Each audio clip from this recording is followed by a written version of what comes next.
Pada bagian terakhir dari video kuliah ini, kita akan membahas proses konversi dari sinyal yang mempunyai amplitudo analog.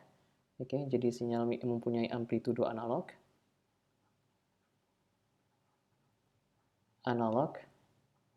menjadi sinyal yang mempunyai amplitudo digital.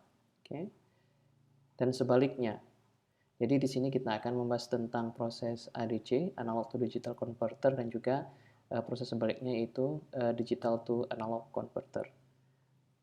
Oke, jadi di sini kita lihat blok diagram secara umum untuk pengolahan sinyal digital dari sinyal waktu kontinu. Jadi di sini kita mempunyai sinyal waktu kontinu XCT, kemudian masuk ke dalam filter anti-aliasing. Jadi di sini tugas dari filter ini adalah membatasi bandwidth dari sinyal XC di sini, sinyal input, sehingga spektrum sinyal ini tidak memungkinkan terjadinya aliasing karena nanti periode samplingnya sudah ditentukan pada blok diagram sample and hold di sini. Kemudian keluaran dari anti-aliasing signal sini adalah sinyal XA di sini. Oke. Sinyal dengan amplitudo analog dan juga waktu kontinu. Kemudian dilakukan proses sampling dengan rangkaian sample and hold ya dengan frekuensi sampling di sini seperti oke. Kemudian di sini kita sudah mendapatkan sinyal waktu discrete. Oke, jadi waktunya sudah discrete di sini. Oke. Akan tetapi amplitudonya ya masih analog. Amplitudonya masih analog. Oke. Kemudian dilakukan proses konversi dari amplitudo analog ke amplitudo digital. Oke, jadi di sini kita mendapatkan sinyal XQN di mana ini adalah sinyal dengan amplitudo digital. Oke. Nah, kemudian ini sinyal ini kemudian masuk ke dalam sistem waktu diskrit atau komputer digital, kemudian diproses sehingga dihasilkan sinyal keluaran YN di sini. Kemudian proses di dalam baris ini merupakan kebalikan dari proses yang di atas ini. Jadi di sini apabila di bagian atas kita mempunyai analog to digital converter, kita di sini mempunyai digital to analog converter. Jadi di sini kita mempunyai sinyal yang amplitudonya analog karena sudah dirubah oleh digital to analog converter. Oke. Kemudian dilakukan proses rekonstruksi sample and hold di sini. Kemudian masuk ke reconstruction filter di sini sehingga nanti akan dihasilkan sinyal waktu kontinu di sini. Sinyal waktu kontinu dan juga amplitudonya analog. Kemudian amplitudonya analog. Oke, jadi pada slide ini kita digambarkan bagaimana model untuk pengolahan sinyal digital diawali dari sinyal waktu kontinu sehingga nanti didapatkan keluaran dari sistem juga sinyal waktu kontinu. Akan tetapi pemrosesannya dilakukan secara digital, proses dari sinyal input XC di sini. Oke, di sini kita lihat penjelasan pada bagian pertama yaitu tentang sample and hold. Jadi di sini kita lihat ini adalah rangkaian sample and hold yang sederhana yang terdiri dari resistor dan kapasitor. Jadi di sini kita lihat sinyal yang atau garis yang warna hitam ini adalah sinyal input, sinyal XT. Kemudian melalui rangkaian sample and hold di sini pada waktu dilakukan sampel maka keluaran dari atau tegangan dari kapasitor ini mengikuti dari sinyal aslinya. Kemudian pada proses hold ini dilepas sehingga tegangannya konstan ya. Jadi mengikuti tegangan terakhir di sini pada waktu beralih dari sampel ke hold. Kemudian proses sampel lagi maka tegangan keluaran di sini mengikuti sinyal input. Kemudian pada waktu hold kembali lagi konstan mengikuti tegangan terakhir, peralihan dari sampel ke hold dan seterusnya sehingga kita bisa mendapatkan bentuk sinyal yang warna biru ini. Oke. Nah, di sini kita lihat apabila proses durasi waktu untuk sampelnya itu mendekati 0 ya, jadi kita dapat mendapatkan sinyal yang berbentuk mirip anak tangga ini di mana envelope-nya kita lihat ini mengikuti dari sinyal inputnya. Oke. Dan T di sini merupakan periode dari sampling ya kan. Jadi proses order dari hold-nya itu adalah Ini adalah sampling period yang T di sini itu mengikuti dari periode dari bagian hold-nya. Oke, di sini S-nya mendekati 0. Oke. Nah, kemudian kita masuk ke bagian berikutnya, ke blok diagram analog to digital converter. Ya, ingat kembali, keluaran dari sample and hold ini adalah sinyal waktu diskrit. Oke, sekarang mari kita lihat proses kuantisasi, yaitu merubah amplitudo analog dari sinyal tersebut. Ya, amplitudonya ya, jadi kita lihat sumbu vertikal, amplitudo analog menjadi amplitudo digital. Oke. Oke. Jadi konsep amplitudo analog ke amplitudo digital ini sama analoginya dengan merubah dari sinyal waktu kontinu menjadi sinyal waktu diskrit. Jadi di sini artinya kita ingin merubah ya amplitudo ini yang bersifat kontinu menjadi amplitudo yang bersifat diskrit atau digital. Oke, jadi seperti yang sudah kita bahas sebelumnya, jadi kalau amplitudo diskrit atau digital ini dia hanya boleh mengambil nilai-nilai tertentu saja. Oke, jadi dalam kasus ini ya, saya mempunyai sinyal XT di sini ya, kita mempunyai sinyal XT di sini yang mempunyai amplitudonya adalah analog dan juga sinyal waktu kontinu ya. Jadi XT sini waktunya kontinu dan juga analog. Kemudian dilakukan proses sampling sehingga kita mendapatkan sinyal waktu diskrit di sini. Oke, sinyal yang ini. Oke.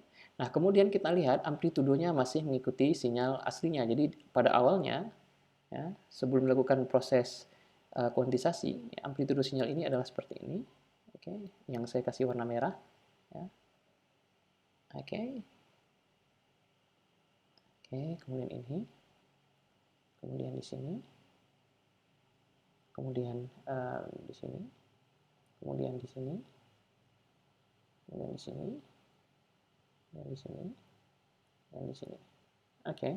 Nah, pada proses kuantisasi ini ya, kita membagi ya tegangan maksimum ya dari tegangan maksimum ya biasanya amplitudo dari sinyal itu biasanya kalau dalam sistem elektrik dilambangkan dengan tegangan karena kalaupun ada misalnya besaran lain yang bukan dalam bentuk tegangan misalnya suara ya atau besaran fisik lainnya oleh sensor nanti dirubah ke dalam bentuk tegangan. Jadi di sini kita ambil tegangan maksimumnya adalah Vref di sini. Jadi tegangan minimum juga negatif Vref. Kemudian rentang tegangan ini kita bagi menjadi beberapa level yang kita namakan dengan level kuantisasi. Oke, jadi kita bagi tegangan dari Vref sampai negatif Vref berarti menjadi 2 Vref ya. Jadi rentang tegangannya menjadi beberapa level. Jadi kita lihat di sini pada contoh ini kita bagi menjadi 8 level. Ya, jadi dibagi 8 ya. Jadi di sini kita lihat ini level 1, level 2 ya. Jadi level 2 di sini berarti areanya. Di sini level 1, kemudian level 2, level 3, level 4, level 5, level 6, level 7, level 8. Oke. Dengan demikian lebar dari atau rentang tegangan dalam satu level itu adalah 2 Vref ya. Jadi rentang maksimum dari Vref ke negatif Vref itu 2 Vref dibagi dengan jumlah level kuantisasinya sehingga di sini ya besarnya besarnya tegangan dalam satu level itu adalah 2 Vref dibagi dengan L. Oke. Nah, jadi di sini nanti dalam rentang tegangan ini kita mempunyai wakil namanya di sini. Jadi di sini di tengah-tengahnya. Jadi pada tegangan di sini saya kasih warna yang lain. Jadi di sini kita kasih tegangan sebagai representasi untuk level ini. Ya, dibagi 2. Jadi di sini, kemudian di sini, kemudian di sini. Oke. Oke. Nah, jadi di sini sebagai contoh ya, ini kita namakan level 1, level 2, level 3, level 4, level 5, level 6, level 7, dan level 8. Nah, kita lihat ya, sampel pada waktu N sama dengan 1 ini berada pada level 5. Oke. Jadi walaupun aslinya nilai sinyalnya adalah di sini, ya nilai sinyal di sini, itu karena dia berada pada level 5, maka amplitudo dari sampel ini nanti dirubah menjadi sama dengan perwakilan dari sini, ya, perwakilan untuk level ini. Jadi yang berwarna biru ini amplitudonya. Oke. Oke. Jadi amplitudonya sekarang adalah kita ketahui bahwa ini adalah 2 VRF per 8. Dengan demikian amplitudo di sini dibagi 2 lagi ya. Ini kan besarnya 2 VRF per 8. Berarti jarak dari titik 0 di sini ke titik tengah di sini adalah 2 VRF per 16 karena sudah dibagi 2 ya. Jadi ini besarnya adalah ini. Jadi dengan demikian sampel pertama ini mempunyai amplitudo setelah dirubah ya. Ini adalah amplitudo yang merah adalah amplitudo analognya, sedangkan yang bulat di sini saya kasih warna saja hijau, itu adalah amplitudo digitalnya ya, yang sama nilainya dengan nilai tengah dari rentangan tegangan dalam satu level di sini. Oke, kemudian kita lihat lagi sinyal pada N sama dengan 2, kita lihat ya, ini dia berada pada level ke-6. Oke, dan kita lihat bahwa nilainya lebih kecil daripada nilai tengahnya. Kemudian dalam proses kuantitasasi ini, karena dia berada pada level 6, amplitudonya dirubah menjadi mewakili nilai tengah di sini. Oke, dan demikian seterusnya prosesnya. Jadi di sini kita lihat ya, tegangan nilai amplitudo dari sinyal digital ini ya, yang punya amplitudo digital ini hanya boleh mempunyai 8 nilai saja. Jadi contohnya di sini sampel pertama mempunyai nilai kita namakan V5. Oke, tegangan di sini V5. Kemudian untuk sampel kedua mempunyai tegangan V6 karena berada pada level 6. Dan sedangkan yang sampel ketiga mempunyai nilai V8. Yang 4 mempunyai nilai V7 dan seterusnya dan seterusnya. Jadi semua sampel di sini hanya boleh mempunyai 8 nilai. Jadi kita lihat di sini ya. Kita lihat di sini untuk sampel 7 dan sampel 8 walaupun sinyal waktu kontinunya mempunyai nilai yang berbeda. Jadi kita lihat di sini nilai pada waktu nilai analognya itu nilainya berbeda ya. Oke, kita lihat di sini. Satu lagi di sini. Oke, untuk yang 8, untuk N sama dengan 8. Akan tetapi pada proses konversi amplitudo ini, analog ini menjadi digital, mereka mempunyai nilai amplitudo yang sama, yaitu V2. Jadi berada pada level kuantisasi yang kedua.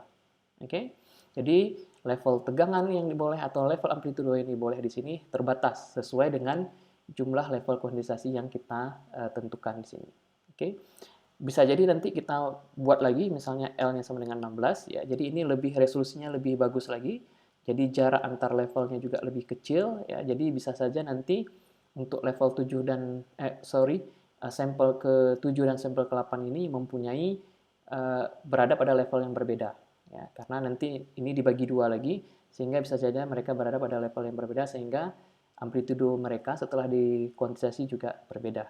Oke, jadi semakin tinggi L, ya semakin tinggi resolusi dari sinyal digital kita. Akan tetapi ini juga menambah kompleksitas dari implementasinya dan biasanya juga analog to digital converternya harganya juga menjadi lebih mahal. Oke, nah di sini sebagai contoh, kalau kita mempunyai 8 level, maka jumlah bit yang dibutuhkan ya, untuk merepresentasikan setiap amplitudonya itu mengikuti rumus seperti ini. Oke, jadi L itu adalah quantization level, 2 pangkat B itu adalah jumlah bit yang dibutuhkan. Dengan demikian, kalau kita mempunyai 8 level, maka kita butuh 3 bit untuk merepresentasikan setiap amplitudo. Oke, jadi sebagai contoh ya di sini level yang pertama ini ya kita notasikan misalnya dengan kode binernya 100, oke. Kemudian level kedua itu adalah 101, oke. Kemudian level ketiga itu 110, kemudian ini 111, kemudian 000, kemudian 001, 010, kemudian 011. Dengan demikian setiap amplitudo ini bisa kita rubah ke dalam bentuk bit. Sebagai contoh di sini sampel ke-0 di sini berada pada level ke-4. Dengan demikian kodenya adalah 111. Oke, berarti untuk sampel yang ini nanti dikodekan ke dalam bentuk digitalnya adalah 111. Kemudian kita lihat lagi untuk sampel yang kedua ya, pada N sama dengan 1, itu berada pada level ke-5. Dan kita lihat kodenya adalah 000. Oke, dengan demikian ini untuk sampel ini kita kodekan dengan 000. Oke, kemudian kita lagi masuk ke sampel berikutnya, berada pada level ke-6 dengan kode adalah 001. Oke, dengan demikian sampel ini kita kodekan ke dalam bentuk digital menjadi 001 dan seterusnya, sehingga nanti untuk sinyal XT ini kita mempunyai deretan dalam bentuk digitalnya adalah 111, kemudian 000, kemudian 001 dan seterusnya. Oke, jadi saya harap melalui slide ini mahasiswa sudah paham bagaimana ya, bentuk sinyal analog ini atau sinyal waktu kontinu dan analog ini bisa berubah menjadi deretan bit.